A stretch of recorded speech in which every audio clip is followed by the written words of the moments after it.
আপনারা সব অবগত আছেন আমরা মাদ্রাসা বাজার টু জাঙ্গালাটা রাস্তার অনেক দিন থেকে কিন্তু কাজ চলে।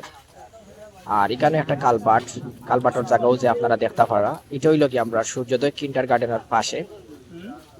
আর এই কালবাটর কাজ বন্ধ আছিল দীর্ঘদিন থাকি।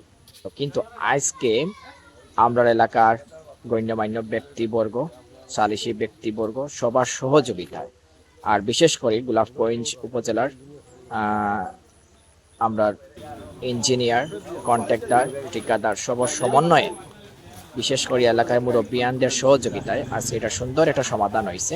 আমরা উভয় পক্ষের ধন্যবাদ জানাইয়া, আর আশা করি আমরা অত্র এলাকার যে সকল ড্রাইভার ভাই সকল আপনারা সচেতন থাকবা। এই রাস্তা এখন আর বন্ধ থাকবো, খাম চলাচল বন্ধ থাকবো, ব্রিজ ওই যাব, খুব দ্রুত কাজ চলবো। আপনারা আপাতত এই রাস্তা দিয়ে আইবা না, অর্থাৎ আইজ হইল গিয়া সোমবার। হ্যাঁ, আজকে সোমবার থেকে কাজ শুরু হয়ে গেছে। আপনারা বিকল্প রাস্তা ব্যবস্থা আছে, বিকল্প রাস্তা ব্যবহার করবা। এদিকে আইলে আবার আপনারা ঘুরিয়া যাইবা, বুঝছেন? এদিকে আর আইবা না। এই কালভারটা ওর সূর্যোদয় কিন্টার গার্ডেনের পাশে যে কালভারটার খাত বন্ধ ছিল ওটা আবার পুনরায় শুরু হইব। আপনারা এইদিকে আইবা না, আশা করি অন্য রাস্তা ব্যবহার করবা। সব ভালো থাকবা। আর আমরা রাস্তার লাগে শুভকামনা রইল। সুন্দর একটা সিদ্ধান্ত হয়েছে, খুব দ্রুত কালভারটা হয়ে যাব। কালভার্ট হওয়ার পরে আপনারা নিঃসন্দেহে সুন্দরভাবে যাতায়াত করতে পারবেন। ধন্যবাদ সবাই, আল্লাহ হাফিজ।